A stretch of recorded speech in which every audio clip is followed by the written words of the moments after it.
Lord centre లోని అంబేద్కర్ బొమ్మకి మనం దండ వేసుకొని ఆయనకి నివాళులు అర్పించడం జరిగింది.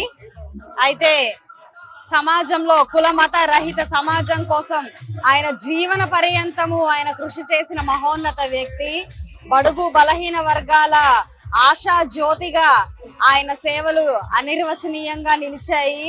అయితే స్వతంత్ర భారతావనిలో తొలి న్యాయవాది, మన భారత రాజ్యాంగ ప్రదాత అయిన అంబేద్కర్ గారి కృషి ఎంతో మంది నాయకులకి స్ఫూర్తిదాయకంగా నిలుస్తుంది.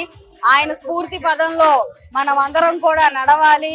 ఆయన స్ఫూర్తి పదము ఆయన సూక్తులని మనం అనుసరిస్తూ ఈ రోజు కుల మత రహితంగా వివక్ష లేని ఒక సమాజాన్ని సృష్టించాల్సిన బాధ్యత ప్రతి ఒక్క నాయకుడికి ఉందని ఈ రోజు మీడియా పూర్వకంగా తెలుపుతూ, ఇలాంటి జయంతులు మనం ఎన్నో జరుపుకొని మన భావి తరాలకి వారి గొప్పతనాన్ని చాటి చెప్పే విధంగా ఉండాలి అని చెప్పి ప్రతి ఒక్కరిని కోరుకుంటూ సెలవు తీసుకుంటాం.